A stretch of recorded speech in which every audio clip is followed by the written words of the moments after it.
Fala galera, sejam todos bem-vindos a mais uma aula aqui no AlphaCom. Eu sou o professor Murilo Batistella, para quem já me conhece, sabe que eu trabalho com a disciplina de informática, e para você que não conhece, seja muito bem-vindo e é um prazer tê-lo aqui comigo, ok? Pela primeira vez, segunda, terceira, quarta, quinta. Sejam todos bem-vindos aí, pessoal animado no chat dando um monte de bom dia. Fico feliz de ver esse ânimo aí, sexta-feira pela manhã. Vocês são guerreiros e guerreiras por estarem aqui neste horário, trabalhando aí para um melhor futuro. Com certeza isso já é um diferencial, tá? Nós como professores, a gente sempre repara esses detalhes. Isso faz toda a diferença na jornada aí da preparação, desde quando você é aluno até você ser nomeado mesmo, tomar posse. A gente vê toda essa jornada e esses detalhes são aqueles que fazem diferença. Então, um bom dia a todos vocês, sejam bem-vindos. Tô vendo aí Francisco Morato de São Paulo. Nossa, Francisco Morato, não sei se você é parente do Antônio Morato de Sorocaba. Foi uma das pessoas com quem eu dividi a República na época da graduação. Um abraço aí.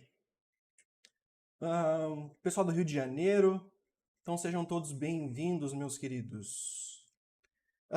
Preparei aqui então pra gente, obviamente, questão, né, uma aula baseada na resolução de exercícios, porque o edital está aberto, então o ritmo é mais acelerado, então a gente tenta aprender ao máximo em cima de exercícios, e obviamente que são exercícios todos aí da banca Sebrasp, não tenham dúvida quanto a isso, tá? Do ponto de vista do conteúdo no edital, é um edital que era o esperado mesmo, é aquele edital redondinho de informática que a gente diz, cobrando os pontos mais comuns. A única coisa que é levemente diferente aí, vamos dizer assim, é a parte onde ele traz agora o Windows 7 e o Windows 10, né? Então a gente tem as duas versões de Windows aí, retirando aquele Windows que sempre foi o mais problemático e o mais chato de todos, felizmente, que é o Windows 8, todo mundo odiou, a gente, meio que a Microsoft quer deletar ele do histórico. Ele teve a sua importância para a construção do 10, mas hoje em dia, né, em questão de utilização, realmente faz muito mais sentido o 7 e o 10, ok? Então, Ana Carolina, minha primeira aula com esse professor, mestre da Alphacom, sei que é excelente. Muito obrigado, tá? Eu espero que eu continue, que eu faça jus a essa expectativa que você tem a respeito da aula, ok? Qualquer crítica, sugestão também, gente, vocês podem colocar aí no chat, pode deixar num comentário, sintam-se à vontade quanto a isso. Feedback é importante, sempre visando uma melhoria do que eu como produto e o Alphacom também pode oferecer para você, sem sombra de dúvida. Campo Grande, olha só, agora meu conterrâneo, vamos dizer assim, né? Eu tô morando em Campo Grande agora. Tô vendo Pedro e Thiago aí, um abraço. Caruaru, famosa cidade aí, um abraço para você, Eliza. Bom, então a lista que eu preparei gira em torno de conteúdos gerais do edital, tá? Tentei colocar várias questões cobrindo todos os tópicos, ok? Então você consegue aí baixar esse material, entra lá na plataforma do Alphacom, baixa esse material que eu fiz uma divisão ali. São 60 questões e a gente está cobrindo todos os tópicos do edital em cima aí dessas questões, tá? Fiz uma distribuição, é claro que não vou falar, ó, tudo que você precisa saber de Word está aqui dentro. Não, porque seria impossível, tá? Mas entendo que fiz uma distribuição dessas questões de acordo com os tópicos. Maravilha, se alguém tiver alguma dúvida, alguma sugestão, alguma crítica, alguma coisa, pode mandar aí no chat, lembrando que tem um delay entre eu dar uma lida aqui e responder a vocês, ok? Mas dentro do possível eu sempre tento visualizar tudo e responder a todas as dúvidas, comentários e por aí vai. Sempre prefiro uma aula mais interativa, para quem quiser então comentar alguma coisa, trocar ideia entre si, fiquem à vontade quanto a isso, tá? Só manter respeito e a ordem no chat, tá tudo ok. Beleza? Então simbora, vamos jogar aqui para as questões. Olha só, então o primeiro ponto que nós temos aqui, primeira questãozinha. Ó, deixa eu ver, o cara colocou que você precisava de oficina mecânica. A4 de serviço. Ok, valeu, Thiago. Pior que eu preciso desse tipo de contato mesmo. Vou salvar aqui, tá? Agradeço demais. Ó, no que diz respeito aos sistemas operacionais Windows e Linux, julgue o próximo item. No Windows, o problema nessa questão da Sebrasp já é o seguinte, né? No Windows, qual Windows? Ele não traz uma versão. Isso é meio problemático do ponto de vista, ao menos quando a gente está pensando em edital, aí, em questões de concurso, o que pode acontecer no máximo é o seguinte: se no edital tivesse especificado só uma única versão do Windows, por exemplo, tá, Windows 10 no edital, só Windows 10, então a questão poderia vir mais genérica desse jeito, tá ok, porque você sabe que se trata do Windows 10, ou menos deveria saber de acordo com o edital. Agora, quando no edital vem noções de sistema operacional, Windows, e aí na questão vem só no Windows genericamente, isso é problemático e geralmente é passivo de anulação. Então só um comentário aí. Nesse caso, nessa questão especificamente, eu não lembro agora de qual prova que foi, né, e não lembro do edital, mas vamos ver aqui, provavelmente não vai ter problema nenhum na resolução, tá? Então, ó, no Windows, não há possibilidade de o usuário interagir com o sistema operacional por meio de uma tela de computador sensível ao toque. Então presta atenção que ele está dizendo o seguinte, ó, no Windows não especificou a versão, e ok, não há a possibilidade do usuário interagir com o sistema operacional por meio de uma tela de computador sensível ao toque.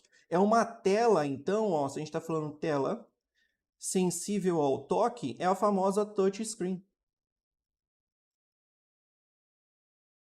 Ok? Então, uma tela touchscreen, seja uma tela do próprio notebook, você comprar um monitor sensível, ou até mesmo você comprar uma espécie de mesa digitalizadora onde você tem ali uma tela sensível ao toque também, entenda que tudo isso é plenamente possível, tá?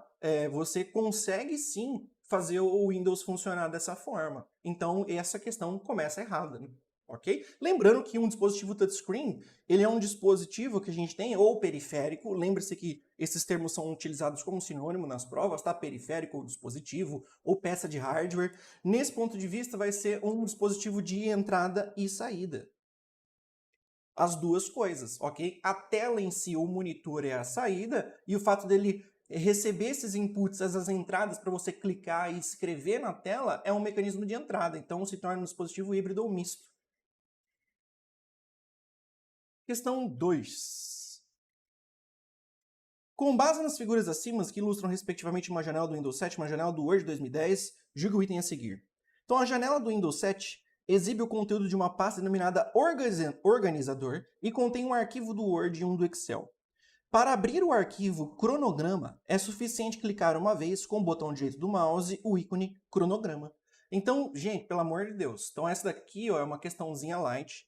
Eu até vou ver se eu consigo dar um zoom caso... A imagem aqui para mim está aparecendo com um tamanho bom, né? Mas, vamos lá. Às vezes a pessoa está vendo do celular ou alguma tela menor. Então, olha só. Aqui nós temos dois arquivos, certo? A gente não está com o modo de exibição para visualizar as extensões, mas a gente consegue ver que é da visão detalhada. E por que eu sei isso? Porque aqui existe ó, uma exibição dos metadados dos arquivos. Eu tenho o nome do arquivo, tamanho do arquivo, tipo do arquivo. Então, ainda que eu não tenha extensão na frente deles, eu consigo perceber isso tanto pelo ícone, que aparece aqui, bem como a planilha do eu não sei todo o nome, mas é uma planilha, ok? Documento do Microsoft Word. Então eu consigo saber que esse é um documento do Word. Cuidado porque é muito comum, eu já vi várias vezes a banca fazer isso, de colocar um arquivo com nome planilha alguma coisa, na verdade é um texto, e o outro arquivo com nome texto alguma coisa, na verdade é uma planilha. E você tem que prestar atenção nisso com base nos ícones e na descrição do arquivo, seja pela sua extensão ou pela descrição aqui no tipo, que é um metadado que descreve ele, ok? Então, só como complementando aí um detalhe para vocês das questões, vocês têm que criar o hábito de olhar esse tipo de coisa, ok? E depois ele tem aqui, né, colocando o texto só, mostrando para vocês a fazer, terminar de ler o capítulo, preparar a primeira emenda do curso de matemática. Beleza. Essa segunda imagem é meio que relevante para o que a gente está fazendo aqui, né? Então, para abrir o arquivo cronograma, certo? É suficiente clicar uma vez com o botão direito do mouse? Não. Se você clicar uma vez com o botão direito do mouse, ele vai exibir aquele menu, é uma caixa que vai abrir para você com diversas opções. Copiar, recortar, renomear, enviar para e-mail, enviar para área de trabalho, enviar como atalho. Então, abrir com... Então, nesse caso, não é tá, a opção aqui. Clicar uma vez com o botão direito definitivamente não irá abrir o arquivo. Por padrão, para abrir o arquivo, são 2 cliques com o botão esquerdo do mouse. Existe a possibilidade no Windows, isso vem lá de trás, então qualquer versão do Windows que você pegar, existe a possibilidade de uma reconfiguração do sistema de maneira que você consiga abrir arquivos com um clique apenas, tá? O simples passar do mouse em cima de alguma pasta ou arquivo faz a pré-seleção dele. Se você der um clique, então ele abre. Existe essa opção, mas isso não é o padrão. E as bancas normalmente cobram o funcionamento da máquina do modo padrão, tá? Instalação limpa, aquela coisa bonitinha. a não ser que ele mencione na questão alguma coisa diferente. Ok? Deixa eu ver o que o pessoal comentou aqui. Rafael comentando, fala mestre, a sua vida. Um abraço, Rafael, um abraço. Sempre bom ver vocês aqui no chat. A Geice Silva pergunta, quem tem o curso básico de informática não vai ter tanta dificuldade? Então, Geice, esse é um ponto interessante para concurso público, eu vou mencionar aqui um ponto bem importante. Quando a gente está falando de informática para concurso público, a primeira coisa que a gente tem que tirar da cabeça, e isso é fundamental, é tirar a ideia de que o fato de você mexer no computador ou ter um conhecimento prático ou já ter feito algum curso de informática, que isso necessariamente implica em você ter um bom desempenho na prova. As duas coisas não estão vinculadas. Por quê? Porque geralmente o que é cobrado em concurso público ou como é cobrado é o que faz toda a diferença. Então eu tenho diversos amigos aí, colegas que trabalham, seja na área de informática, com programação, com planilha, que eu já até mandei por eles, ou às vezes eles me procuram por teste só para ver como é que é, resolver uma série de exercícios para ver o desempenho deles. E uma coisa nítida, que eles geralmente não vão bem, o desempenho deles não é bom. Por quê? Porque eles não se habituaram a resolver questões. Então só o conhecimento teórico, ou ainda que seja prático no programa, nem sempre vai te levar a um bom desempenho. Okay? Então tem que tomar cuidado com isso. É o mesmo para todas as disciplinas, no caso, certo? Então, por exemplo, o Alphacom aqui, a gente tem professores todos focados para ensino disso para concurso público. É uma coisa complicada, mas, por exemplo, se você pega o professor de qualquer área, matemática, português, tanto faz, direito, a pessoa tem que saber ensinar e trabalhar isso para concurso público, como isso é cobrado, certo? Não adianta, às vezes, você ser doutor na área de direito e resolver uma prova de direito, às vezes você vai errar mal pra caramba. Então, você tem que saber resolver isso, ok? Então, é um ponto bem importante aí, em que foi mencionado aqui no chat, eu agradeço, tá? Então, tem que estudar informática sim, tá? Resolvam bastante exercícios, essa é a ideia. Resolvam bastante exercícios. Se você vê que tem um pouco mais de facilidade, se você pegar um material teórico e ver que tá ali, não está adicionando tanto na sua percepção, vá fazer exercícios. Está tendo muita dificuldade em exercício, volta, consulta o material naquele ponto específico, retorna para fazer exercícios e aprende com resolução, ok?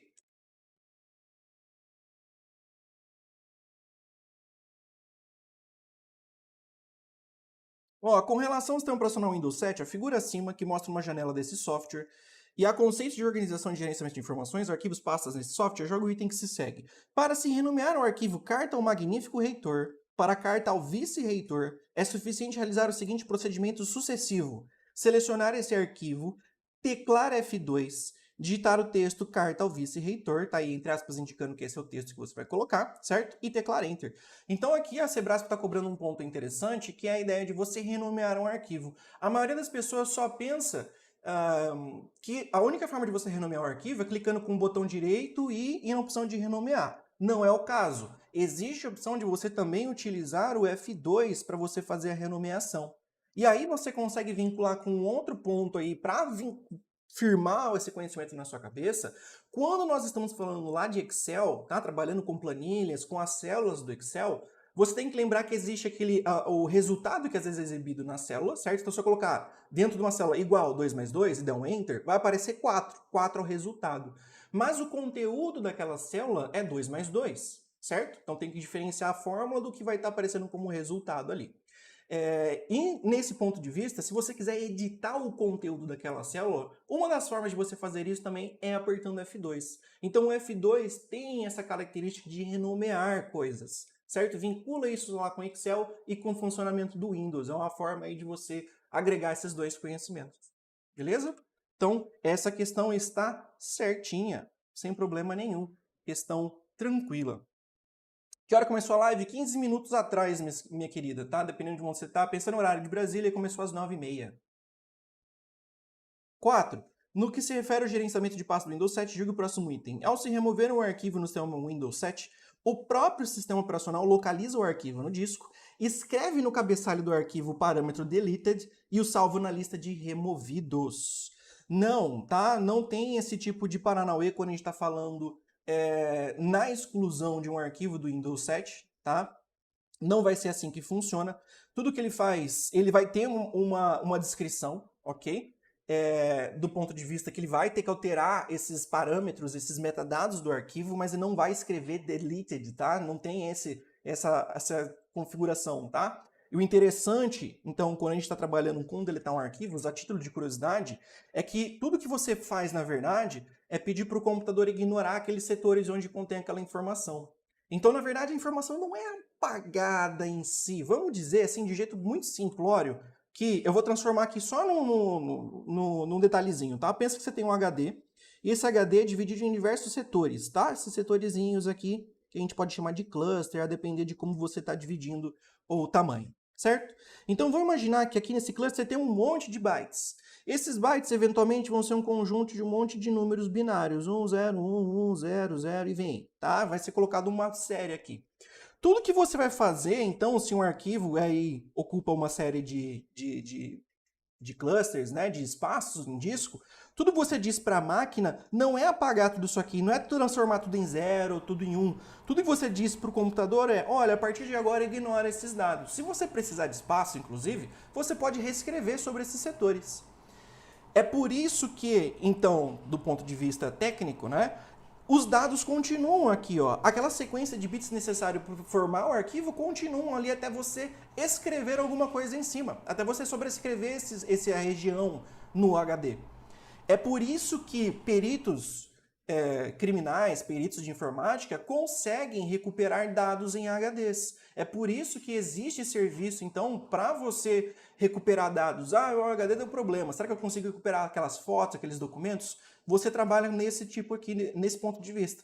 Tentando recuperar, então, fazendo a leitura desses dados, identificando algumas coisas com alguns parâmetros, tá? Você tem que buscar algumas coisas em cabeçalhos, tipo de arquivo e por aí vai. É uma parte bem complicada, por isso que é um serviço realmente caro, geralmente no mercado, e é uma coisa muito específica que peritos criminais fazem. 5. Considerando a figura acima que ilustra parte do painel de controle do sistema Windows 7, julga o item subsequente. Ao se clicar no ícone de sistema de segurança, é possível verificar as configurações do Windows Update. Então, ó, presta atenção que ele está falando. Ao clicar no ícone Sistema e Segurança, aqui, ok, na parte de cima, é possível verificar as configurações do Windows Update. Sim. Como é que eu vou saber disso? Nós estamos falando, ó, vamos observar o básico, tá? Na versão do Windows 7, nós temos rede e internet. Então, pensa que rede e internet, adivinha para que é? Internet e rede vai ser para trabalhar com configurações de rede e de internet, algo bem óbvio. Hardware e sons. Você vai estar falando aí de configurações a respeito dos periféricos, a respeito de monitor, drivers, instalar um novo dispositivo como uma impressora, certo? Na última parte você tem ali programas onde você vai estar apto a remover ou editar programas já instalados na sua máquina, certo? Então, sistema e segurança, ali dentro do sistema, você vai ter então a parte de configuração do update, de verificar se o seu sistema está atual, se está tudo ok, se está tudo funcionando bonitinho, se existe alguma atualização a ser feita ou não. Então isso está intimamente vinculado, ó, só aguardar, é o sistema operacional e a parte de segurança. Lembre que um dos princípios, uma das coisas de segurança que você tem que pensar é que o sistema tem que estar atualizado, ok? Com o firewall ativo e com algum sistema de antivírus ou anti-malware mais genérico. Então, sempre a atualização é um ponto importante. Não esqueçam disso, que a Sebrasp adora mencionar isso. Ok? Então, a atualização dos programas, incluindo o sistema operacional, é um ponto importante do ponto de vista da segurança. Então, essa questãozinha está correta. 6. No que diz respeito aos conceitos de organização de informações, assinale a opção correta. O desktop ou área de trabalho é uma área temporária do Windows, onde são armazenados arquivos que foram eliminados do sistema, mas que ainda podem ser recuperados. Ele está falando provavelmente da lixeira. Ok? Então aqui ele está falando de lixeira, talvez, porque ainda que eu não goste de uma área temporária, mas talvez dependendo de como ele estiver trabalhando com... Peraí, só deixa eu ver a pergunta. Update e atualizações do sistema? Isso, Tássila. Quando a gente está falando de update, nós estamos nos referindo à atualização do sistema. Perfeito.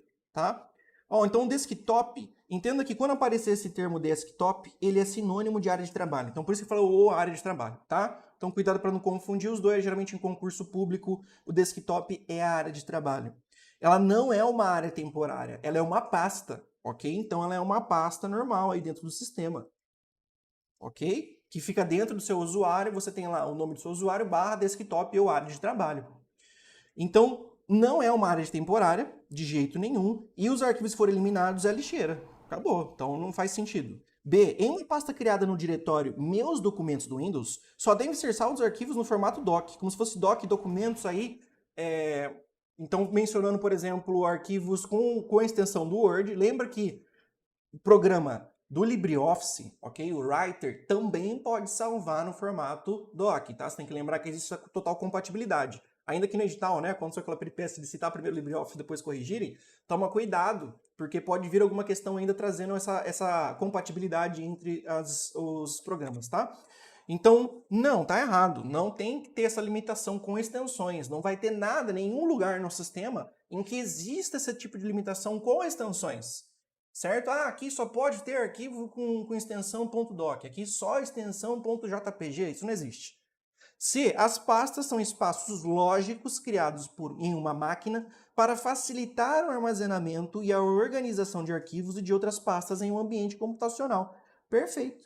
Então, o que seria um espaço lógico? Lembra que eu desenhei aqui para vocês, tá? Como se fosse isso aqui representando um HD. Isso aqui seria uma representação dos espaços físicos. Ok? Ainda que eu possa mudar o tamanho desses clusters e por aí vai, de acordo, por exemplo, com a formatação NTFS, eu consigo fazer alteração desses tamanhos de pacotes aí, tá? O pacote de tamanho mínimo que eu vou trabalhar no sistema. Mas, aqui nesse caso, então entenda que uma pasta é totalmente variável o seu tamanho. Ela não tem um tamanho fixo, vai depender do que eu estou incluindo nela. Então, por isso, é uma organização do tipo lógica e não do tipo física. Eu não digo que a pasta tem 2 clusters lá de espaço, 10 clusters, 1000 clusters, isso não funciona. Ela vai ter o tamanho necessário, então ela vai se organizar de forma lógica. Não está vinculada com o espaço físico no sentido de limitação a ela. Ok? Então, letra C é a resposta correta de fato. Então vamos ver a letra D. Uma pasta pode... Crie um hábito de analisar todas as alternativas e aprender com elas, ok? Uma pasta pode conter diversos arquivos. No entanto, um arquivo não pode estar armazenado em diversas pastas. Já está errado, pois isso pode causar conflito quando o usuário solicitar a sua abertura. Negativo. Não tem nada a ver. Não tem esse tipo de limitação. Lembra que a única coisa que você não vai poder fazer é ter 2 arquivos com o mesmo nome em uma mesma pasta. E quando eu me refiro a uma mesma pasta, não significa necessariamente de maneira genérica, e presta atenção nisso, que é bem típico de Sebrasp, tá? Quando eu digo pasta com o mesmo nome, entenda que vai depender se eu estou colocando só o nome da pasta. Vou chamar, por exemplo, pasta de batata e outra pasta chamada de batata. Se eu falar assim só, a pasta batata pode ter 2 arquivos com o mesmo nome? Pode. Depende de onde essas pastas batatas se encontram. Eu posso ter uma pasta batata dentro da área de trabalho e uma pasta batata dentro dos meus documentos. São 2 pastas distintas, porque o que você precisa lembrar, que é o que importa aqui, é o tamanho completo, tá? Que a gente vai ter na hora de definir o nome aí do arquivo, por exemplo, tá? E por aí vai. É todo esse caminho que me importa para o sistema localizar o arquivo. Então eu posso, tá? Cuidado, ou melhor, vou especificar isso mais direto, eu só não posso ter arquivos com o mesmo nome, isso inclui a sua extensão, lembra que a extensão também faz parte do nome do arquivo, ok? Então eu posso ter arquivos, eu não posso ter arquivos com o mesmo nome, isso incluindo a sua extensão, em o mesmo diretório, incluindo o caminho completo aqui, ó, no mesmo lugar. Então, se eu estiver levando em consideração a área de trabalho, esse caminho todo aqui, aí eu não posso ter arquivos com o mesmo nome, ok? O conteúdo, só o nome com conteúdos diferentes, o conteúdo ser igual também. Tá, a última pergunta, do ponto de vista, não importa o conteúdo do arquivo. O arquivo pode ter o mesmo conteúdo, ser idêntico a respeito do que tem ali dentro, tá? Dá um Ctrl+C, Ctrl+V num texto, numa planilha, e se eu trocar o nome do arquivo, isso não interfere em nada no seu conteúdo, então não tem conflito nenhum do que está ali dentro. Da mesma forma, o sistema só vai se preocupar com o nome mesmo do arquivo. Pensa que é o que é necessário para ele se localizar. É como se eu dissesse para você, imagina você em uma mesa, tá? Pensa naquelas organizadoras de metal em que você tem aquelas gavetonas, tá? Você tem diversas pastas, você vai puxar alguma fichária, alguma coisa do tipo, alguma ficha de alguém, algum cliente, ou alguma coisa do tipo. E eu chego para você e falo, ó, vai lá e puxa para mim a ficha Thiago Pereira. Professor, nós, pega a ficha de Thiago Pereira. Aí você chega lá e tem 3 Thiago Pereira. Na mesma pasta, no mesmo lugar, na mesma gaveta. Você não sabe qual que é. Então, o computador não tem a complexidade de virar e falar, não, pera lá, qual desses arquivos que é? Qual Thiago que é? Tem alguma outra coisa para diferenciar? Então, o sistema já nem deixa você colocar todos esses arquivos em um mesmo lugar, para não dar esse tipo de conflito. Ok? Agora pense que no sistema a ideia é o seguinte, se eu colocasse numa outra pasta um arquivo com o mesmo nome, como Thiago Pereira, aí eu falo, ó, pega aquele arquivo do Thiago Pereira na gaveta 2. Ah, pega o arquivo do Thiago Pereira na gaveta 3. Agora você consegue localizar sem conflito nenhum qual Thiago Pereira que eu estou me referenciando. É por isso que para o sistema não tem problema se estiverem em pastas distintas, mas no mesmo lugar não rola. Tá? E aí, se a extensão for diferente, pode ser o mesmo nome no mesmo diretório, certo? Perfeito, Luiz Felipe, exatamente, tá? Como eu comentei, e você trouxe agora, perfeito, não tem problema nenhum arquivos com o mesmo nome se eu estiver colocando extensões diferentes. O que a gente tem que tomar cuidado é porque o nome do arquivo inclui a sua extensão, ainda que ele não esteja visível a gente muitas vezes, né? Então, a depender das configurações do sistema, as extensões podem estar ocultas. Tá? Mas o nome em si do arquivo também leva em consideração a sua extensão. Então, quando eu falo que o nome não pode ser igual, eu já estou levando em consideração a extensão. Só que se eu tiver um arquivo escrito, por exemplo, aula1.docx, que é um arquivo do Word, eu posso também ter no mesmo lugar aula1.pdf. Não há conflito nenhum com esse tipo de cenário. Quer ver? Vou até mostrar aqui para vocês que é assim que eu organizo diversos dos meus arquivos. Quer ver? Só um segundo. Ó, vou jogar aqui uma pasta só para vocês visualizarem. Então, repara aqui, ó, onde eu tenho justamente esses arquivos, tá? Aqui para vocês, ó, eu tenho arquivos com o mesmo nome, ó, tá vendo? 3 arquivos com o mesmo nome, igualzinho, só que com extensões diferentes. Um é pptx, outro é docx e outro é pdf. Então, não tem problema nenhum. Arquivos com o mesmo nome, na mesma pasta minha aqui, ó, trabalha Alphacom, só que com extensões distintas. E um arquivo cujo tamanho é de 7.900 kilobytes, aqui está kilobits ainda, tá? Ó, vamos lá. Tem um problema geralmente nesse tipo de notação. Quando a gente está falando em tamanho, armazenamento, o comum é a gente utilizar um B maiúsculo que representa bytes. Lembrando que um byte é equivalente a 8 bits de informação. Então, o B minúsculo geralmente é utilizado para anotação de bits. Ó, perdão, enfiando a cabeção aí, esqueci de jogar para vocês na tela, tá? Perdão, gente. Aqui, então, ó, quando a gente está falando de bytes, ele representa, então, 8 bits, ok? O B maiúsculo. B minúsculo quando nós estamos falando de bits. É comum essa anotação quando a gente está falando de velocidade. Então, quando a gente está se referenciando a velocidade do sistema, velocidade de download, velocidade de rede, alguma coisa desse tipo, é mais comum se referenciar a kilobits, megabits, gigabits por segundo. Ok? Mas vamos lá. De qualquer forma, a gente consegue saber que isso vai estar errado pelo seguinte. Um arquivo cujo tamanho é de 7.900 kilobits ou bytes não cabe em um diretório que possui 0,5 GB. Então a gente consegue ver que ele utilizou o B minúsculo aqui, então ele está se referenciando a bytes, apesar da notação estar errada, tá? Então 0,5 gigabits, certo? Equivalente a 500 mil aproximadamente megabytes. Ok? Então, claro que cabe, porque megabytes é muito maior do que kilobyte. Nesse ponto de vista, tá? Se a gente for organizar aqui os dados, então, 1024 kilobytes são iguais a 1 megabyte. Dessa forma, então, claro que caberia que a gente continue com o gabarito letra C sem problema nenhum. Ó, 7. Acerca do sistema operacional Windows, assinale a opção correta. Para se fazer logoff no Windows, ou seja, você sair da sua conta, tá? Pensa que login é você entrar, né? Login, entrar na sua conta ali, e logoff é você sair da sua conta, tá? Então, para fazer logoff no Windows, é necessário fechar todos os aplicativos que estejam em execução e em seguida desligar o computador para que ele se reinicie com um usuário diferente. Errado. Independentemente da versão, tá, que ele trouxe aqui, não vai ser necessário você fazer logoff. Não tem que sair, desligar o computador, fechar os aplicativos. Não tem necessidade disso. Ok? Você pode simplesmente pedir para fazer logoff aí com seus programas ali abertos, não tem problema nenhum. ok? E não há necessidade de você desligar o computador. Só você vai sair do seu conta de usuário, selecionar outro usuário e entrar no sistema. O sistema continua funcionando normalmente, então a letra A está errada. B. Clicar em arrastar objetos no Windows é uma das características que facilita a noção espacial do usuário. Ok. Essa característica permite gravar uma pasta dentro de um arquivo, bastando arrastar com o mouse o ícone associado à pasta e posicionar no sobrenome do arquivo que receberá a pasta. Não, tá? Cuidado. Por quê?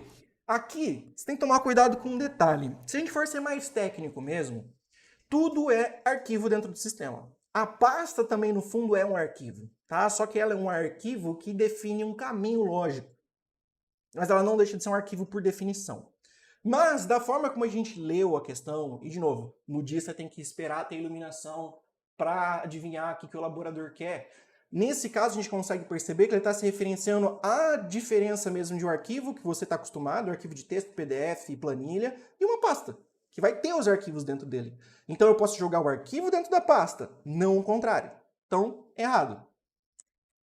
C. Ao se clicar com o botão direito do mouse sobre a área de trabalho do Windows, tem-se acesso a uma janela que contém diversas informações do sistema, como a quantidade de espaço em disco utilizada em função dos arquivos e programas nele instalado. Não só clicando com o botão direito, eu preciso clicar com o botão direito e colocar em propriedades, tá? Eu preciso visualizar ali características do sistema para ver quanto de espaço está sendo utilizado, tá? Então, só fazer isso, né? Na verdade, não vai ter nem propriedades ali no caso. Eu estou pensando se eu clicar com o botão direito no arquivo, né? Se eu só clicar, então, na área de trabalho do Windows com o botão direito, eu nem mesmo vou ter essa opção, tá? De visualizar quanto de espaço em disco foi utilizado. Isso acontece quando eu clico com o botão direito em algum arquivo ou em alguma pasta e clico em propriedades para ver quanto está sendo ocupado, tá? Então, essa questão está duplamente errada por conta disso.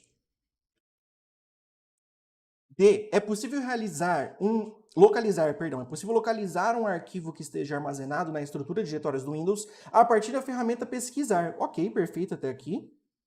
Disponibilizado ao se clicar com o mouse sobre o botão iniciar. Essa opção oferece uma janela do gerenciador de arquivos, como o Windows Explorer, com um campo de digitação do termo correspondente para pesquisa o nome específico do arquivo. Então reparem que essa é uma questão que, apesar de ele não trazer aqui, muito provavelmente é do Windows 7. Certo? Em que você clicando ali, de fato, no botão iniciar, aparece a opção de pesquisa, certo? Lembrando que no Windows 10, isso já é um pouco diferente. No Windows 10, você já tem ali do lado da barra iniciar, tá? Por padrão no sistema. Então, você tem o menu iniciar ali, a barra... Oh, meu Deus, não está escrevendo aqui. A barra de tarefas, certo? Lá com o botãozinho para minimizar tudo, onde tem aqui a hora, tá? 11, alguma coisa, beleza. Aqui onde você tem a barra de tarefas, por padrão no sistema, você já tem a barra de pesquisas aqui, ok? Que fica com uma lupa, inclusive, dessa forma. Então você já tem aqui, ó, digite aqui para pesquisar, aparece essa barra de pesquisa no Windows 10. Então a letra D é a resposta correta, porque ele está provavelmente aí numa questão de Windows 7 e ela está correta. Ok? Vamos ver a letra E. O Windows Update é um recurso de atualização do sistema Windows. Ok. O qual oferece opções de renovação de licença de uso e também de atualização de software antivírus específico da Microsoft. Cuidado! Não diz respeito à renovação de licença. Renovação de licença, aquilo que você está utilizando, por exemplo, você pagou, comprou o Windows, recebe uma chave, né, para você atualizar e tudo mais, diz respeito a esse tipo de licença. Então, não vai rolar, tá? Não é assim que funciona, não é ali no Windows Update que isso vai ser localizado. Dentro do Windows Update, então, é uma ferramenta para atualização das coisas, incluindo ferramenta de segurança. Então, errado essa segunda parte aqui. 8. Julgue o item seguinte acerca de noções de informática. O Windows é um sistema operacional que serve de base para a instalação de software de propriedade da Microsoft e também software de outros fabricantes, incluindo software livre. Questão aí bem bonitinha, correta. Tá? Ó, o Windows vai ser um sistema operacional, lembra que ele é um software proprietário da Microsoft. Ele é um programa aí que a gente vai ter com um código-fonte fechado. Então o Windows possui o seu código-fonte fechado.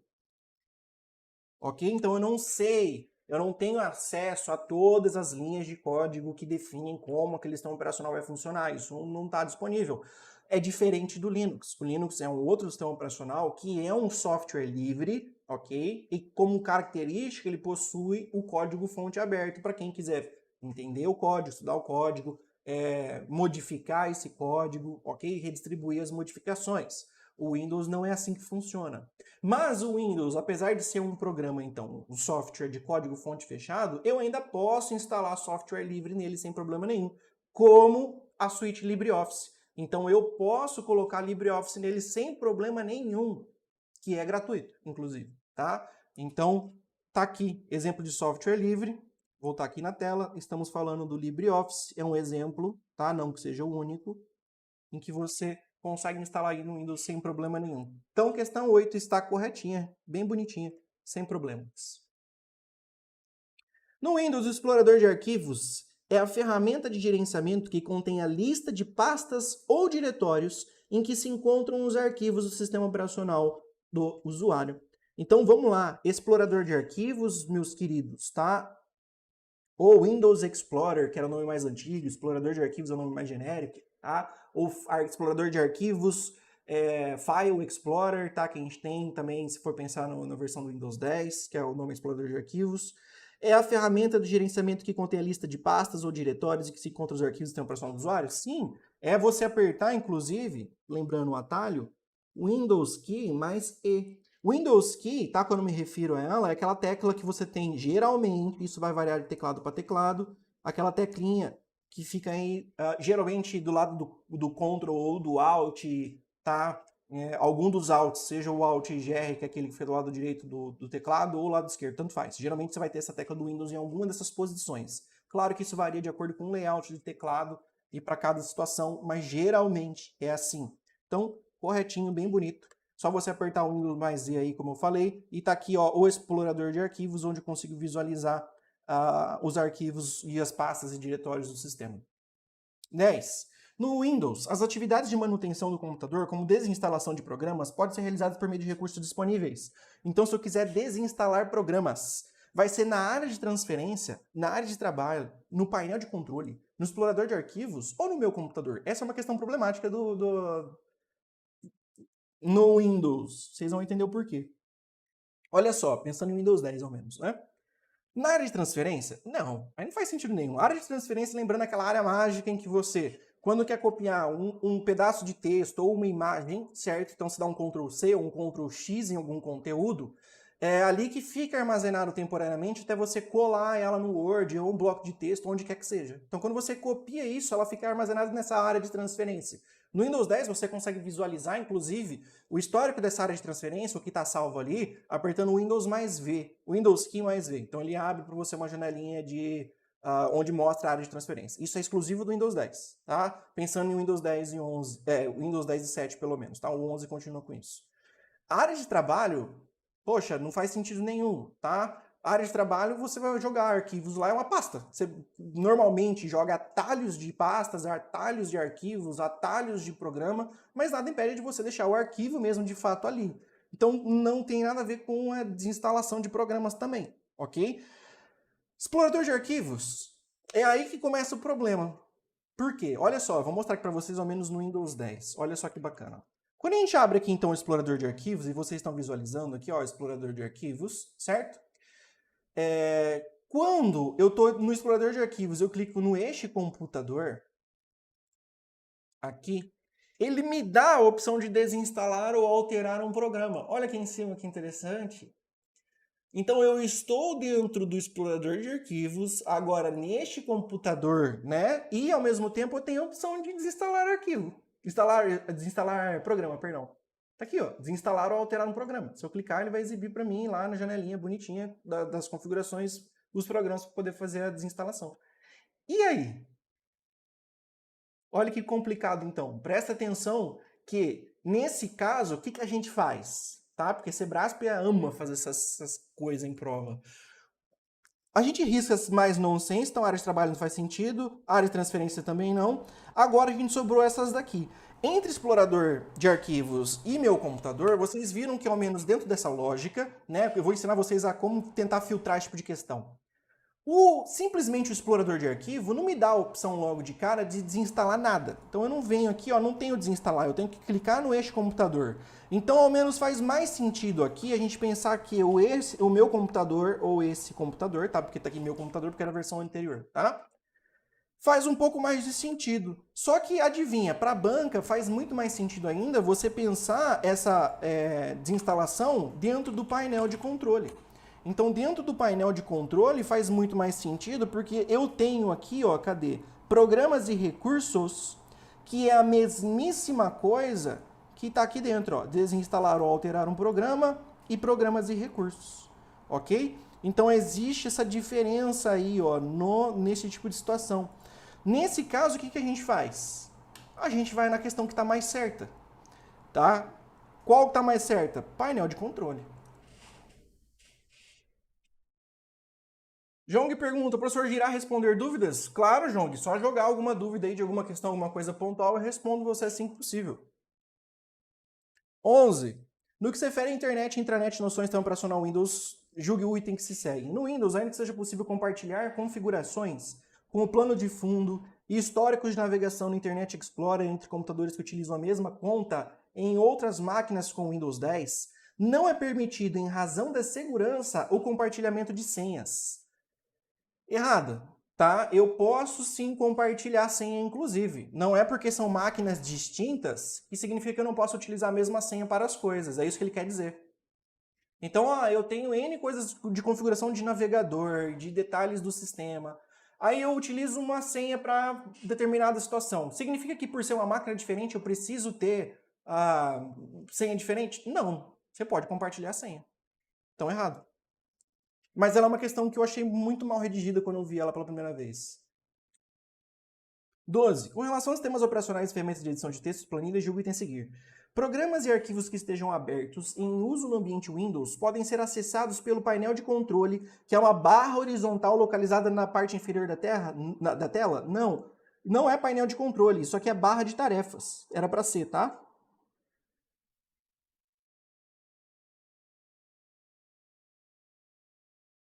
Então, errado. Tranquilo essa daqui.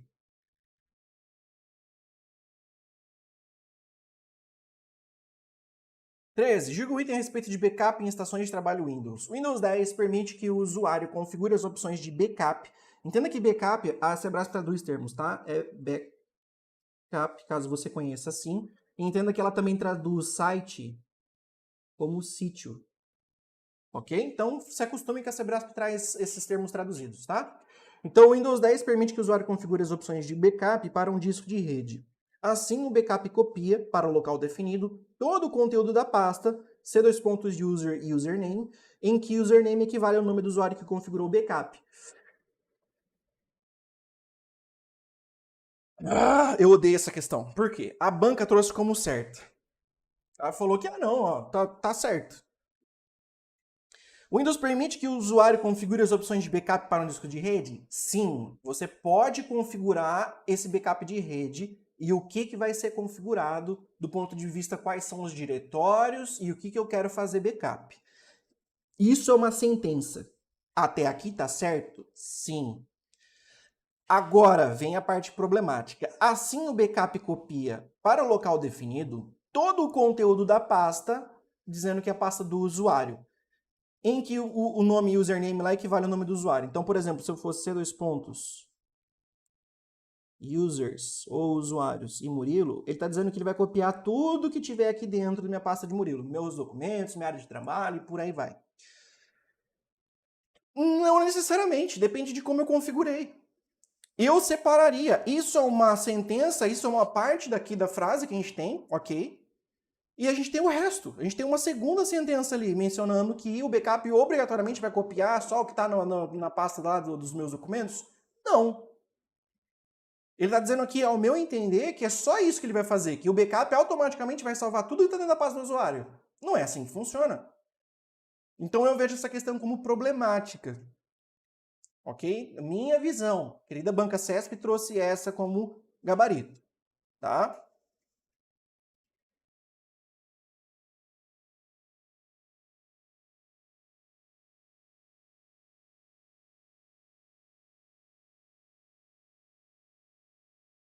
Mas é importante a gente entender o que eu acho é uma coisa. Vocês têm que tentar sempre focar no que a banca faz. Tanto que toda vez que a gente está trabalhando com segurança, tá? Assunto de segurança, de noções de malware, eu toda vez, tá? Por mais óbvio que seja para o mundo inteiro, tá? Ou pelo menos para todo mundo que trabalha com concurso público, que você tem definições de malwares diferentes, né? O vírus é uma coisa, worm é outra coisa, cavalo de Troia é outra coisa. Para a Sebrasp, ela traz vírus como cavalo de Troia como um tipo de vírus. Então, por mais que a gente saiba que isso não é o correto para o resto do mundo, quase, tá? Achei pouquíssimos lugares que compartilham essa visão. Para a Sebrasp, eu sempre digo que você vai levar para a prova que cavalo de Troia é um tipo de vírus. Então, para a banca, você considera, tá? E aí, óbvio que você está no dia da prova, tem que fazer o que a banca quer. Então, a 13, qual que é o ponto aqui que pediram para explicar, Luiz, é o seguinte. O Windows 10, de fato, permite que você configure as opções de backup para um disco em rede. Onde eu vou jogar, por exemplo, numa outra máquina, tá? Eu posso configurar um outro computador, um disco em rede ali, que eu já fiz o mapeamento da rede, onde eu vou jogar isso num HD. Como se fosse um HD externo, entre aspas, mas ele vai estar acessível através da rede. Então eu posso configurar o backup do sistema dessa forma. O problema é que na segunda parte da questão aqui, ó, ele fala assim, o backup copia para o local definido todo o conteúdo da pasta do nome do usuário. Ou seja, tudo que está dentro ali do usuário, tá? Os documentos pessoais dele, a área de trabalho dele, tudo que tiver dentro dessa pasta de usuário. Qual é meu ponto e por que eu discordo? Não é necessariamente só essa pasta, vai depender de como eu estou configurando esse backup e do que eu estou fazendo nesse backup.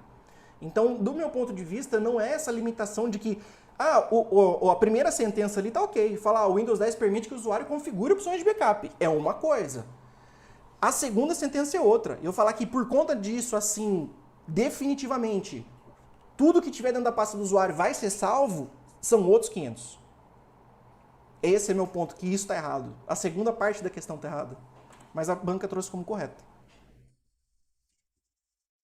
14. Sistema operacional Windows em suas versões 8 e 10, o comando shutdown tem a função de comando do que, professor? Você está falando de onde? Estou falando da opção de utilizar o shutdown, como a gente está falando de Windows, lá no prompt de comando ou no PowerShell. Ok? Se você nunca viu, PowerShell é essa janelinha aqui, azul, onde eu posso escrever comandos. Eu coloco aqui dir, ele me mostra, ó, tudo que existe aqui, tá? Tem os comandos específicos. É claro que eu não vou poder mostrar o shutdown, porque senão eu vou desligar o meu computador, tá? Então, o dir é um diretório para exibir coisas, não precisa decorar tudo isso. Geralmente o que mais aparece em prova é o shutdown de fato. Então, esse aqui é o PowerShell e eu vou mostrar para vocês agora o prompt de comando. O prompt de comando é mais antigo, que provavelmente a maioria das pessoas estão acostumadas aí, a mesma carinha do DOS, tá? Então é só essa janelinha aqui, onde eu posso também colocar aqui, ó, numa boa, tá? O comando dir, e ele vai me mostrar tudo que tem dentro da minha pasta do nome de usuário, ó. Então esse aqui é o prompt de comando, certo? Esse é o PowerShell. São duas interfaces que a gente vai ter para interagir, tá? Com um comando dentro do sistema. Então vamos lá. O comando shutdown vai fazer o quê? Exibir as configurações da diretiva de grupo dos conjuntos diretivas resultantes? Não. Pensem em desligar ou, dependendo da opção, tá? Se for shutdown, que a gente tem "-r", isso aqui vai servir para reiniciar. Ok? Então, ó, cuidado, tá? Instalar, já está usando o termo errado. Um conjunto limitado de componentes? Não. Conectar, ó, fica atento aos termos, tá? Conectar ou desconectar alguma coisa? Não, não estou falando de rede virtual privada, isso aqui seria uma VPN. Não. Permitir desligar ou reiniciar os computadores locais ou remotos? Sim. Então tá aqui, ó, os termos corretos. Tá? Não, não vou, não pode, não posso fazer o comando shutdown de Ribeiro. Se eu fizer, vocês ficam sem aula, não rola, tá?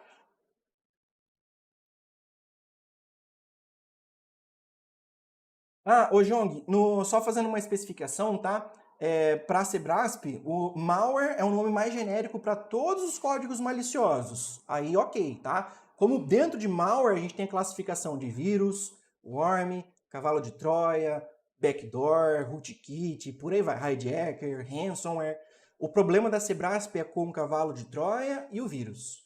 Para Sebrasp, o cavalo de Troia é um tipo de vírus. Para Sebrasp, só para ela. 15. Em relação aos sistemas operacionais Windows e Linux, diga o item a seguir. O Windows Explorer permite a visualização do conteúdo de uma pasta por meio de 4 modos de exibição: ícones grandes, ícones pequenos, listas e detalhes. Essa aqui foi maldosa. Por quê? Quando a gente está falando do modo de exibição, você tem que pensar que eu tenho aqui mais, tá? Qual que ele deixou de fora? Lista, detalhe... Ah, ele deixou de fora os extra grandes, tá? A maldade foi essa. Médio tem aí também? Não, não tem. Tá? Então ele pulou 2 aqui, ó. Faltou extra grande e os médios. Tá? Então, maldade. Não tem muito pequeno nem extra pequeno, tá? Toma cuidado porque tem extra grande só. A gente para no ícones pequenos. É o menor dos tamanhos aí. Listas e detalhes. Então tá faltando 2. Eu acho esse tipo de questão sacana. Mas enfim, é definição de concurso público, ainda mais a banca Sebrasp. Sacanagem é o que define. 16. No Word 2013, para se inserir uma página em branco no final do documento em edição, é suficiente clicar o botão Página em Branco localizado na guia Inserir do grupo Páginas.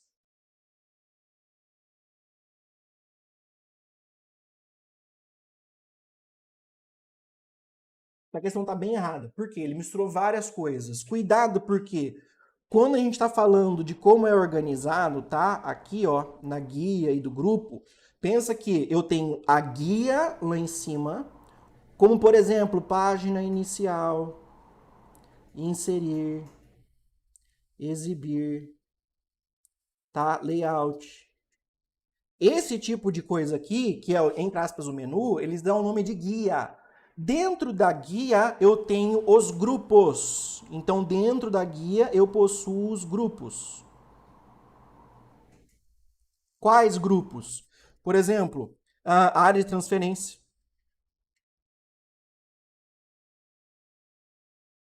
fonte, parágrafo, estilo e por aí vai. Então, esses são os grupos dentro da guia. E aqui, ó, veja que ele já falou localizados na guia inserir do grupo páginas. Então tá já errado aqui, porque trocou. E outro, não é dentro de inserir que eu vou fazer esse tipo de coisa, tá? Então, tá errado esse tipo de detalhe aqui na 16, tá? Então, erradinho. Toma cuidado com isso.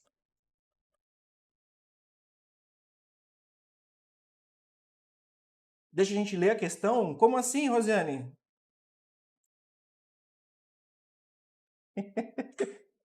17. Com relação ao sistema operacional Linux, ao editor de texto Microsoft Word 2013 e ao programa de navegação Internet Explorer 11, julgue o próximo item. No layout, entenda que isso aqui também é a palavra traduzida, tá? Que eles, traduzida não, né? A portuguesada de layout, tá? Do termo em inglês assim, e eles traduzem dessa forma, tá? No layout de um mesmo documento do Word 2013, as páginas podem ter orientações diferentes. Sim, correto. Lembre-se que a respeito de orientação, nós estamos falando de dois modos aqui, o modo retrato e o modo paisagem. O modo retrato é o que a gente está acostumado a trabalhar, que é a folha em pezinha ou com o maior comprimento dela na vertical, certo? Paisagem é quando ela está deitadinha ou com um maior comprimento na horizontal. Claro que está desproporcional, mas é justamente para vocês memorizarem melhor, tá? Como que eu lembro disso? Eu sempre brinco, né? Eu sempre zoo falando o seguinte. Lembra que até pouco tempo atrás, quando você ia tirar foto de algum lugar, aliás, dependendo de onde você está, né? Você tirar foto de uma paisagem bonita, você deixava seu celular deitado na horizontal para tirar foto de uma paisagem. Então você deixava ele assim, ó, paisagem, tá vendo?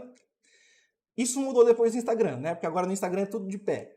Mas lembre-se desse detalhe. Você tirava foto com ele deitado para tirar foto de paisagem. Então aí, consequentemente, sobra o outro que vai ser o bendito do retrato, tá? Aquela fotinha em pé que você tem lá como criancinha na casa da sua avó, que tem um retratinho lá bonitinho em pé, ó, retrato. Tá? Uma forma de você visualizar as coisas. Dá um tempinho para nós tentar responder, que você responde antes da gente. É que geralmente, como tá com o edital aberto e tem bastante questão, eu geralmente vou num ritmo acelerado, mas vamos lá. Com relação à figura apresentada, que mostra... Aqui, perdão, esqueci de jogar. Com relação à figura apresentada, que mostra parte da janela de edição do programa Microsoft Word 2016, assinale a opção que corresponde ao resultado obtido após o usuário clicar no botão Ortografia e Gramática. Então, olha só. Temos aí um texto onde mostra para garantir a todos os cidadãos... Deixa eu dar um zoom aqui para vocês. Tá aqui, ó. Tá vendo a ortografia e gramática aqui em cima? Dicionário de sinônimo, contagem de palavra e tudo mais, tá? Isso aqui é na guia revisão. Beleza? Para garantir a todos os cidadãos o acesso a informações estabelecidas pela Lei de Acesso à Informação, lei blá, blá, blá, blá. Essa defensoria possui os seguintes canais de comunicação com a sociedade. Cai Word no INSS? No INSS? Sim, senhor, Matheus. Cai Word, sim. Então, ó, esse aqui é o texto que ele está apresentando, tá? Com relação à figura apresentada, vou ler mais uma vez, que mostra parte da janela de edição do programa Microsoft Word, assinale a opção que corresponde ao resultado obtido após o usuário clicar no botão Ortografia e Gramática. E aí, o que é que acontece? Tá? Tem esses dois erros que estão marcados. Diga-se de passagem, esse é um erro ortográfico. Esse é um erro de gramatical, tá? Um erro gramático.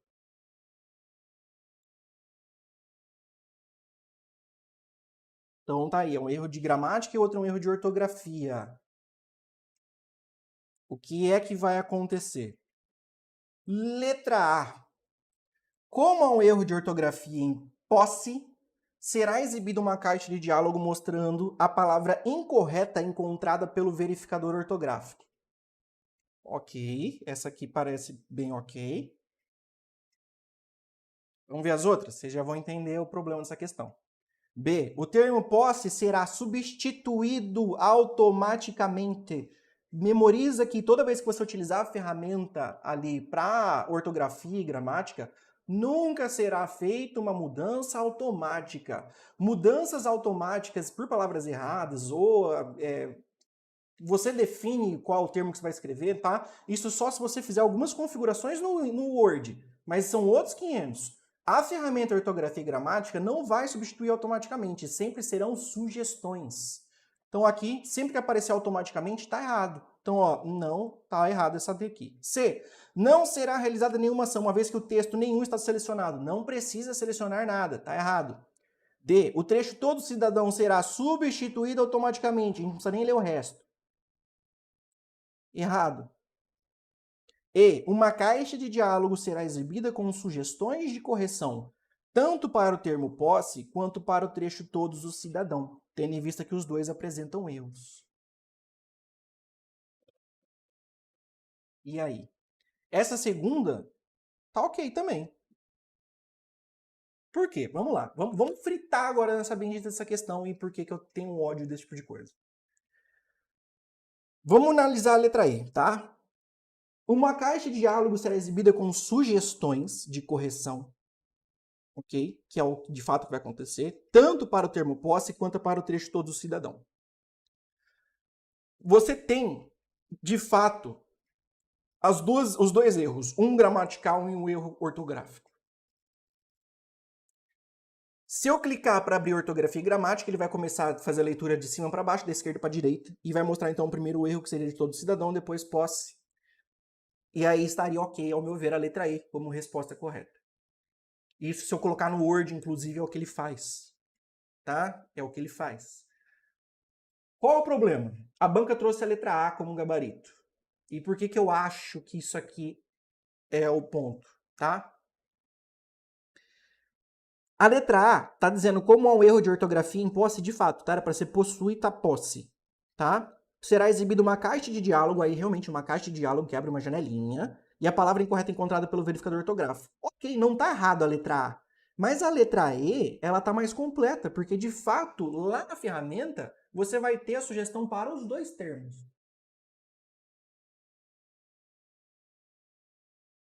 Será que ele pensou que seria uma sugestão aos dois ao mesmo tempo? Será que isso que o elaborador maluco, quando fez essa questão, estava querendo dizer? Ó, uma caixa de diálogo será exibida com sugestões de correção tanto para o termo posse quanto para o termo cidadão, simultaneamente? Mas ele não escreveu isso. Mas será que ele queria que a gente pensasse isso? Não está claro. Se for os dois ao mesmo tempo, aí não, ela faz uma sugestão por vez. Mas não está claro nesse ponto. E outra, se fosse nesse ponto de vista, ao clicar na ferramenta de ortografia e gramática, em primeiro lugar, a primeira correção a ser feita seria de todos os cidadãos, porque é ela que está em primeiro lugar aqui no texto, e não do termo posse. Então isso também invalidaria a alternativa A. Bem-vindos ao mundo Sebrasp. A banca considerou essa aqui como correta. Ah, professor, o que acontece? Ó, questão maluca tem todo o concurso. Enfia isso na cabeça. Essas questões piradas, que não faz sentido nenhum, é claro, a gente tenta entrar com recurso, faz o que precisa, tá? Significa que eles vão aceitar? Não. Mas a gente tenta. Mas essas questões são muito aleatórias. Não vai, tipo assim, não é o diferencial na tua prova. Garante o resto, que é o que é possível de um ser humano interpretar e resolver. Tá? As questões são que não fazem sentido nenhum, vocês não têm que se preocupar. Então essa é uma questão problemática. Bem problemática. 19.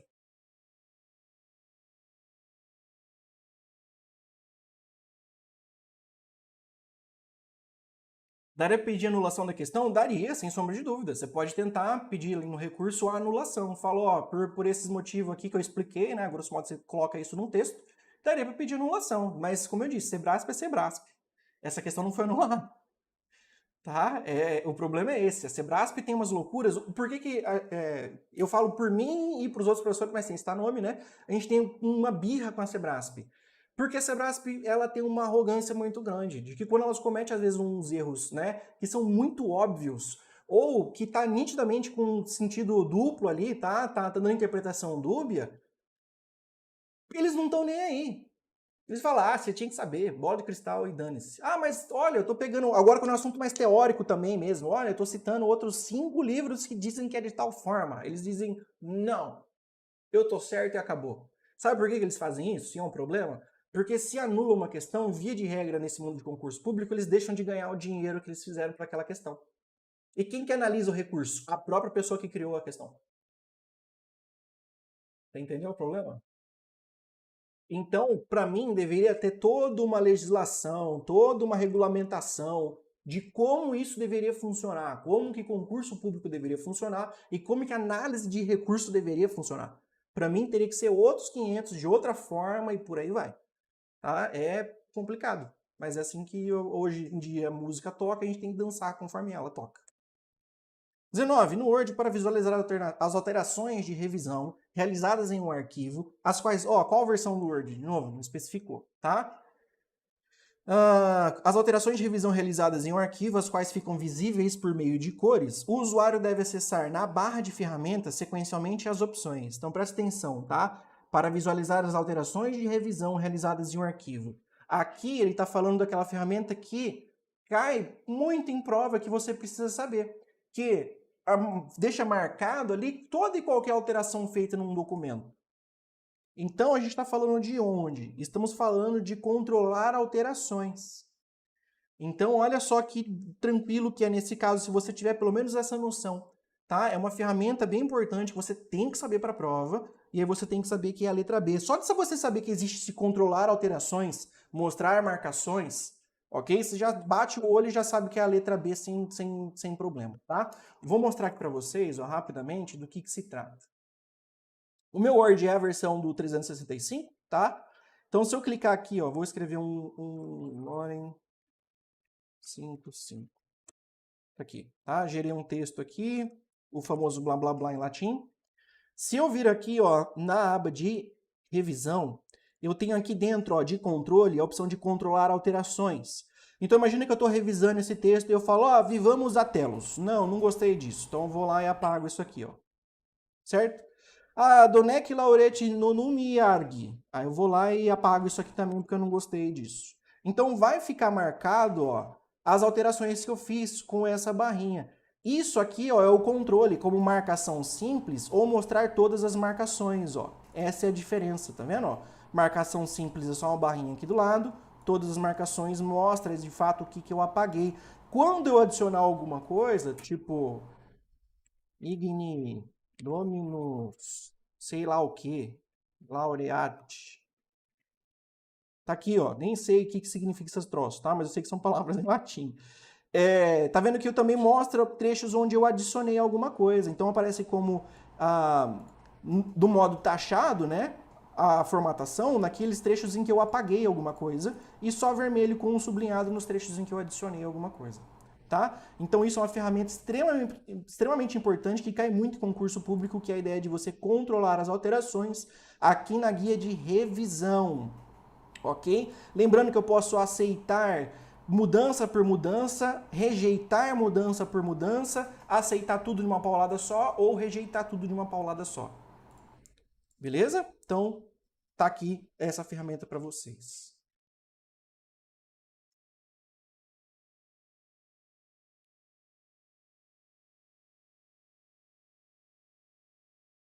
Será que vai ter aula de informática no curso de formação? Olha, não sei como é que funciona o curso para o INSS, tá?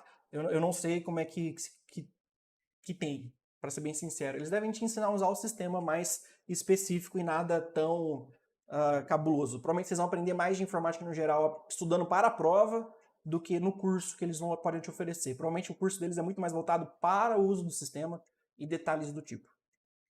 20. Mas eu estou falando isso no eu acho, tá? O Microsoft Word para Office 365 permite inserir tabelas e imagem em um documento, assim como controlar alterações. Controlar alterações é esse detalhe que a gente acabou de visualizar, tá? Então o Word no Office 365, que é exatamente a versão que eu tenho, permite fazer isso? Sim. Lembra, pelo amor de Deus, que o Word permite você inserir tabelas, hein? Eu posso adicionar tabelas sem problema nenhum no documento. Vem aqui, ó, inserir tabela e põe uma tabela do jeito que eu bem entender. Tá? Então eu posso inserir tabelas em um documento de texto. Por favor, não esqueçam disso. Então a questão está correta aqui na 20. 21. Acerca de edição de texto, planilha, apresentação de ambiente do Office 2013, julgue o item subsequente. No Excel 2013, a fórmula raiz, soma de C5 até C15, apresenta um erro de recursividade. Ou seja, uma função não pode ser adicionada dentro de outra função. E aqui essa questão está errada. Eu posso sim utilizar a ideia de uma função aninhada na outra. É super comum, inclusive eu posso fazer isso. Ó. Nada me impede, por exemplo, de se A1 for maior do que 10, ponto e vírgula. Retornar assim. Estou inventando qualquer coisa aqui, tá? Mas está sentido, tá correta a sintaxe. Se A1, opa, menor.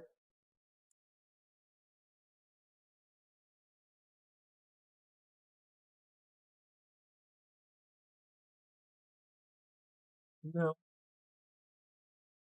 E aqui, talvez. Só de sacanagem, tá? Só pra vocês entenderem. É uma sintaxe válida isso aqui que eu fiz, ó. Reparem que eu tenho um C aqui fora, tá? Se a gente fosse pensar em termos de parênteses, esse C aqui, ó, é esse aqui de fora, com esse parênteses fechando aqui fora. Mas aqui dentro eu tenho outro.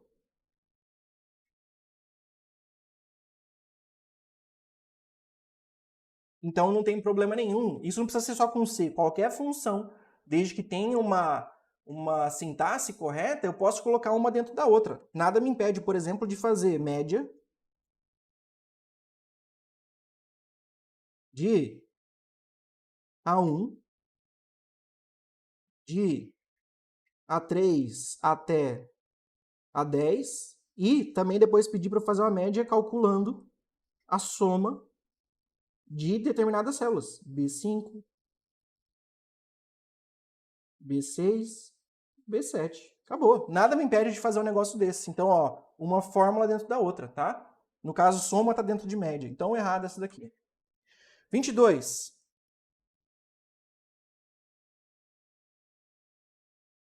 Ao se mesclar a célula C8 com D8, o valor 90.000 some, pois esse comando mantém a informação da célula D8, tá?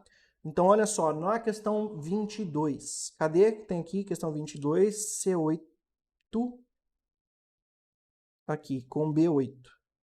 Não, tá? Nossa, maldade essa, mas é uma ótima questão, ó. Quando a gente está falando de mesclar célula, é a união delas, tá? É realizar a fusão delas, a grosso modo.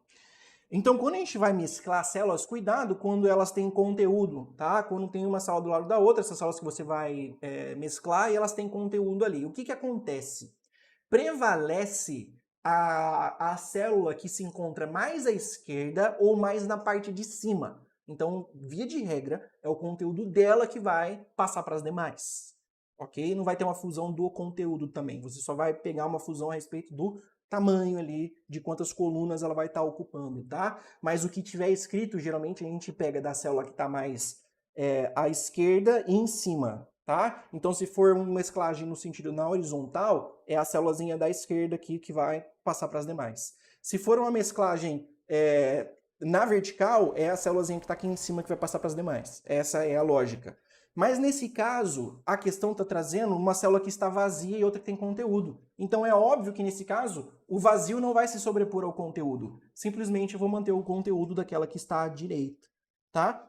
Então não vai sumir, tá? Esse é o detalhe, porque a célula B8 está vazia.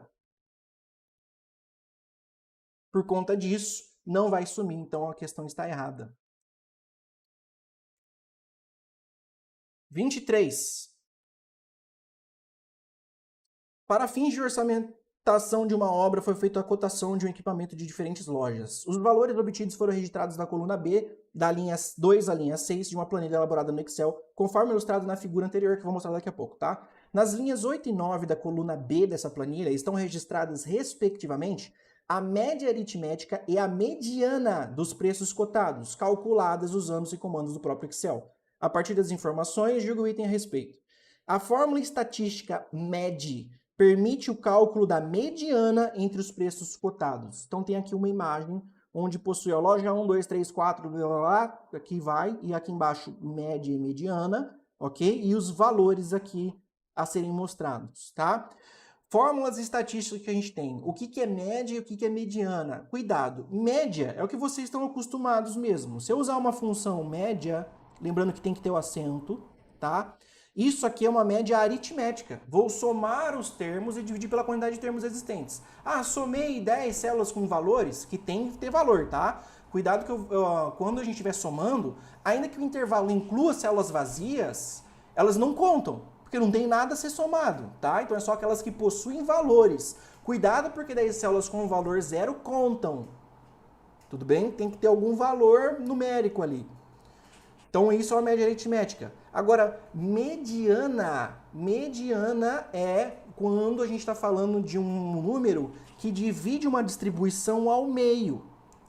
Como assim, professor? Então eu tenho esses valores aqui, ó, certo?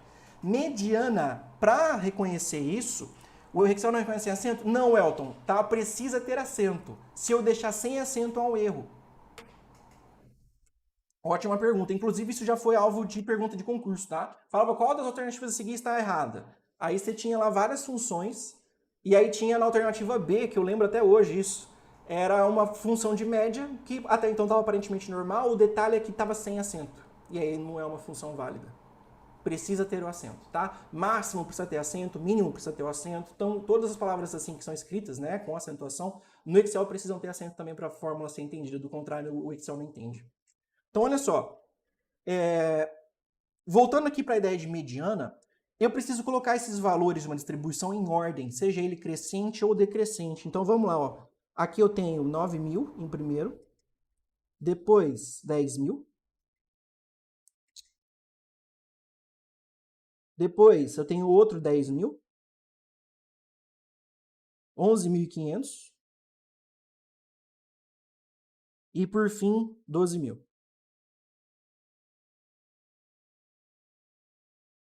Então, esses são os valores que eu tenho, eu coloquei em ordem crescente. Se eu colocasse em ordem decrescente, faria alguma diferença? Ó, prestem atenção, é isso que eu quero que vocês visualizem. Ó. 12.000,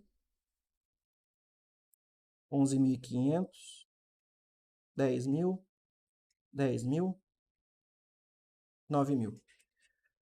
Reparem que a mediana é aquele número que divide uma distribuição ao meio. Então, se a gente estiver falando de uma distribuição com números ímpares, como por exemplo os dedos da nossa mão, olha só, tem 5 dedos. Qual é o dedo que divide a minha mão em duas partes iguais? Então pensa o seguinte, só pela didática, hein, pelo amor de Deus, mas é um jeito ótimo que vocês não vão esquecer isso nunca mais. Eu falo, ó, pela liberdade da didática e os momentos de ser professor, né? Vamos lá, ó. 5 dedos, 5 termos organizados em ordem crescente ou decrescente. 2 dedos para um lado, 2 dedos para o outro. Quem que sobrou? Esse meu dedo aqui é a mediana. Vocês nunca mais vão esquecer isso. Esse aqui é a mediana. Certo? Então, ó, 2 dedos para um lado, nesse caso aqui à direita de vocês, né? 2 dedos para a esquerda. Então, mediana é sempre o termo que divide ao meio. Ah, e se eu tivesse 6 termos? Aí complicou. Quando a gente... Complicou entre aspas, né? Quando eu tenho um número par de itens, tá? Imagina que tenho polidactilia, eu tenho um dedo a mais aqui. Não existe mais um termo intermediário que vai dividir de forma igual. Eu posso dividir 3 para um lado e 3 para o outro, mas não tem um termo que divide ao meio. Então, o que eu faço nessa situação? Quando houver 6 termos, eu acho a média aritmética entre os dois que estão no meio. Assim, ó. Vamos imaginar que agora eu vou adicionar, tá? Então, ó, primeiro, são 5 termos, aquele que se encontra ao meio. Esse aqui é a mediana, por isso que está aparecendo mediana como 10.000. Agora, se fosse uma quantidade de itens par, certo? Vamos lá, imagina que eu tenho aqui 1, 2, 3... 1, 2, 3... Aqui, pronto. Imagina que essa aqui é a mediana, tá? Coloquei esses 4 termos só. Não tem um valor aqui no meio, ó. Eu consigo dividir assim, 2 para um lado e 2 para o outro, mas não tem um número em si. Então eu acho a média aritmética desses dois. Então média aritmética de 2, no caso, vai ser 2. Então a mediana aqui seria 2. Ok? Ah, e se numa distribuição fosse 1, 100, 1.000 e 10.000? Não tem problema, eu vou achar a média aritmética desses dois. Tá? Então, cuidado, porque o que importa não é Ai, nossa, mas é muito diferença de número, não interessa. Tá? Mediana é o termo do meio e acabou. Então, nesse caso, a fórmula estatística mede mediana, ok? De B2 até B6. Esses valores aqui, ó. Permite encontrar o cálculo da mediana? Sim, correto. Então, a questão 23. 24. Devido à capacidade ilimitada de linhas de suas planilhas, já está errado. O aplicativo Excel pode ser utilizado como um banco de dados para tabelas com mais de 1 milhão de registros. Então vamos lá, vou mostrar para vocês na prática isso, porque vocês talvez já viram esses números em algum lugar, mas vocês nunca viram um jeito de poder fazer a contagem. Então vamos lá. Ah, eu tenho um número ilimitado? Não, eu tenho uma quantidade finita de células, tá? Porque eu tenho um número finito por planilha de colunas e linhas. Como é que eu posso fazer a contagem? Dá para fazer a contagem assim, ó. Vamos lá. Contagem de colunas, de linhas primeiro, tá? Vamos lá. Quero saber quantas linhas existem. Então eu posso fazer aqui, ó, uma função de contar vazio, porque eu quero contar células em vazio. Aqui, ó, selecionando dessa maneira, tá? Então selecionei a coluna como um todo, porque, ó, 1, 2, 3, 4, 5, 6, 6, vou pegar o número de linhas existentes e eu acho 1.048.576. Tá vendo aqui, ó, que é justamente o último que eu vou ter, ó, 1.048.576, tá? Agora, número de colunas, como é que eu posso fazer a conta? Assim, ó, colunas, você pode colocar também a forma de contar vazio e pedir para contar aqui, ó. Se eu pedir para contar, eu acho 16.384 colunas existentes. Esses valores, tá, só para mostrar aqui para vocês, são equivalentes ao seguinte: 2 elevado à 20ª potência, tá? É o que eu tenho aqui para chegar no número de linhas. E aqui é 2 elevado à 14ª potência para chegar no número de colunas. Então, só para vocês entenderem, pelo menos em linguagem de notação binária, né? Da onde vem esses dois. É porque, enfim, é uma questão de bits e como a coisa funciona, tá? Dentro do computador, mas só para vocês se situarem, tá? 2 elevado à 20ª potência, 2 elevado à 14ª, para quem tiver facilidade na matemática, ou decore esses dois números, 1.048.576 linhas e 16.384 colunas. Então, não é um número infinito, tá? Ilimitado, então tá errado. 25. Utilizando uma planilha editada pelo Excel na sua última versão, o usuário deseja que, após ter incluído uma lista de valores, uma célula da planilha avalie se os valores inseridos são maiores que 10 e, em caso positivo, retorne como verdadeiro. Então, nessa situação hipotética, como é que eu vou fazer isso? Isso é uma clássica função em que há uma condicional. Eu estou querendo analisar se os valores de uma célula na planilha são maiores do que 10. Então, vou referenciar uma célula na planilha e perguntar se ele é maior do que 10. Então, essa é a minha condicional. E aí, dentro da função, seria o se, a minha condicional, ponto e vírgula. O que vai acontecer se for verdadeira essa condicional, o que vai acontecer se essa condicional for falsa. Então, a estrutura da função C é essa, tá? E sempre cai em prova. Função C é uma das que mais cai em concurso público. E a maioria das questões, você sabendo essa sintaxe, que é o termo correto, você acerta a maioria das questões sem nem ficar analisando muito em si o conteúdo. Só analisar se está respeitando que aqui é uma condicional, aqui vai ter algo que se diz se é verdadeiro, aqui se for falso, está separado por ponto e vírgula, você resolve 90% das questões só analisando isso. Então essa aqui é a resposta, estou analisando uma condicional, por isso é a letra B. Assinale a opção correta com relação ao PowerPoint, programa utilizado para produzir apresentações de slides. Olha a tradução aqui da Sebrasp, isso é a mesma coisa que slide. Ok? Vamos lá. Então, 26. Não é permitido incluir outros arquivos do Microsoft Office em uma apresentação, exceto salvos em formatos de arquivo GIF ou JPEG. Errado. Eu posso sim adicionar, inclusive, arquivos de texto e planilhas. Então, está... Opa, escrevi slide com o id aqui do mesmo jeito, né? Olha lá, tô misturando as duas palavras. Slide. Aí, agora sim. Valeu, Samuca. Então, eu misturei as duas. Aqui, nesse caso, é permitido sim incluir outros arquivos, tá? Então, tá errado. B. É possível imprimir um arquivo salvo em formato PPT agrupando-se no máximo 3 slides por página? Não, eu vou definir o tamanho desses slides, eu posso imprimir eles em uma folha. Tá? Vai depender aí de como eu vou organizar isso numa folha, tamanho da folha, margem, por aí vai. Então, errado, não tem esse no máximo 3 slides aqui, tá? C. A partir de um conjunto de estilos e temas, é possível escolher o formato dos slides de uma apresentação. Me parece certa. Porque quando ele diz o formato dos slides, pensa na formatação, formatação.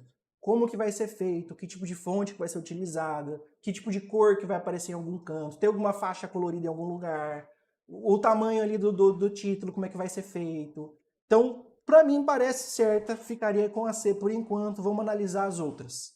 Embora o PowerPoint ofereça muitos recursos para a elaboração de uma apresentação de slides, não é possível, utilizando esse programa, criar uma apresentação de slides personalizada. Claro que é. Então, errado. E, para se criar uma apresentação, cada slide deve ser salvo como um arquivo separado. Já não vou nem ler o resto. Errado. Então, a letra C mesmo é a resposta correta. 27. João, essas questões de afirmativa generalista Sebrasp geralmente estão erradas. Cuidado com o seguinte, ótima observação, tá? Quando a gente pega essas questões mais antigas da Sebrasp, ela tinha esse hábito realmente, como é alguma coisa mais genérica, fala que não é possível, não tem como, ela tá limitando, geralmente era uma afirmativa que estava errada.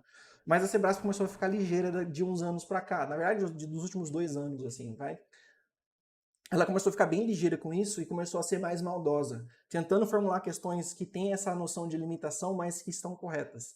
Então, cuidado, tá? É uma dica que geralmente funciona, mas ela tá ligeira com esses macetes também. Então, vamos lá. É possível transferir um texto criado para um editor de texto, criado em um editor de texto, para o slide por meio de recursos copiar e colar. Então, no 27, tá correto. Como eu falei, você pode sim jogar no PowerPoint um pedaço do documento do Word, sem problema nenhum.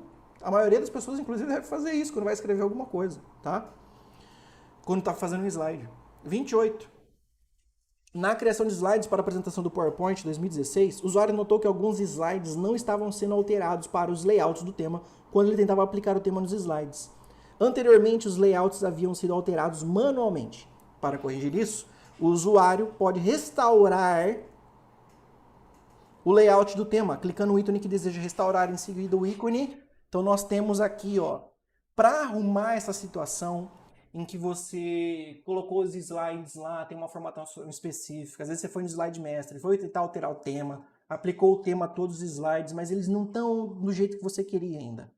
Para isso, para você restaurar ele para o tema original, o termo aqui tá utilizado, que a banca meio que entregou com o restaurar, é justamente o redefinir. Ele volta o layout padrão que a gente tem. Tá o padrão do layout aí.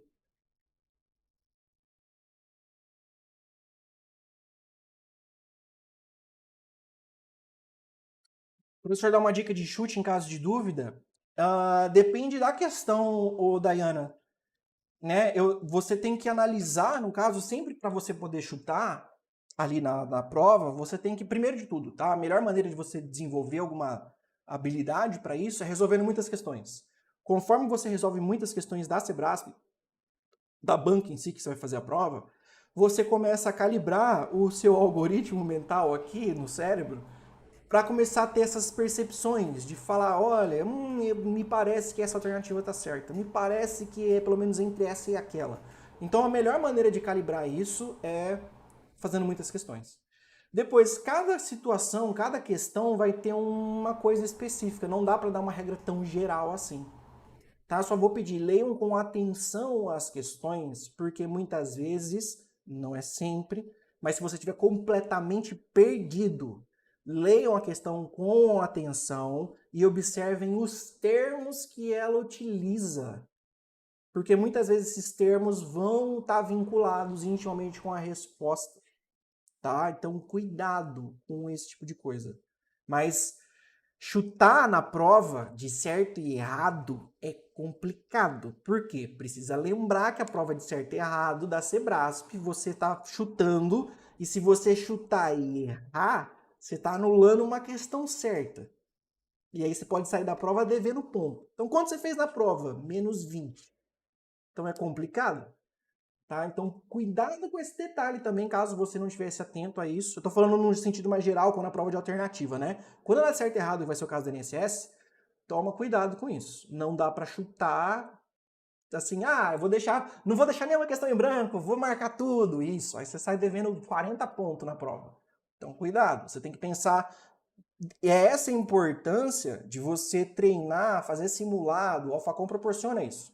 Você fazer simulado, você calibrar, inclusive, esse eu uso o termo algoritmo, né? Esse algoritmo teu, de saber, falar, eu tô mais ou menos aqui, fiz essas questões que eu tenho mais certeza, sobrou essas aqui em branco. Será que eu preciso chutar? Eu fiz poucas questões. Eu tenho certeza só de 15 questões na prova. É um volume muito pequeno. Só 15 pontos provavelmente não vai te colocar para dentro da prova, para dentro do concurso. Então, nesse caso, chuta. Você vai fazer o quê? Você já sabe que se deixar só as 15 certas e o resto em branco, você vai ter 15 pontos, com chance de ter algumas erradas ainda, você vai ficar com uma pontuação menor e não vai entrar de qualquer jeito, você enfia o pé. Mas isso tudo é uma questão de que isso é muito pessoal. Eu não posso dar uma regra para vocês. Isso é muito de pessoa para pessoa. E por isso a importância de você treinar sempre a resolução, fazer simulados e você se preparar da melhor forma, inclusive para você saber como agir nesse tipo de situação, mas isso é seu. Ok? Então eu espero que eu aproveitei esses últimos minutos aí para dar uma dica geral de como fazer esse tipo de prova, mas a dica no final das contas é, cada um tem que aprender como é melhor para ele, tá? Pensa, tem redação para fazer. Tem uns que preferem fazer antes, outros que preferem fazer depois. Você tem que descobrir o que é melhor para você. Depende de como você vai em redação, depende do nervosismo teu, depende de N situações. Tem gente que vai melhor fazendo redação antes, tem gente que vai melhor fazendo redação depois. Tem gente que prefere pelo menos ler a redação para deixar no inconsciente aquele assunto fritando e resolver a prova. Vai de cada um. Beleza? Então, seria isso. A gente chegou ao final da aula aqui do evento. Eu espero que vocês tenham gostado da aula, eu espero que tenha sido proveitosa, que eu tenha adicionado alguma coisa aí para vocês. Para aqueles que estão me conhecendo agora, é um prazer tê-los aqui pela primeira vez. Quem gostou da aula, por favor, deixa um like, né, aí, porque isso é importante para o feedback do AlphaCom e para ele continuar disponibilizando aulas aí para vocês. Sempre tá aqui na plataforma. Meu mais profundo e sincero agradecimento a todos vocês por terem participado da aula, né? É uma alegria muito grande quando vocês, alunos aqui, estão interagindo dessa maneira no chat. É uma coisa que deixa a aula muito mais viva, como eu não tenho vocês aqui presencialmente comigo, é uma coisa que deixa a aula muito mais prazerosa, sem sombra de dúvida. Agradeço demais aos monitores também, por conta do serviço que eles sempre prestam, tá? De assistência a nós, professores, e assistência ao chat. Muito obrigado a todos vocês. Continuem estudando igual doido. Aproveita cada minuto que vocês têm. É difícil? É sofrido? Mas precisa. Tem que sofrer mesmo agora para ter uma condição melhor depois. Aproveita cada minuto que vocês têm para fazer o estudo de vocês. Seja lendo material, assistindo aula, fazendo exercícios. Ok? Então, um beijo, um abraço a todos vocês. Fiquem com Deus e bons estudos. Até lá.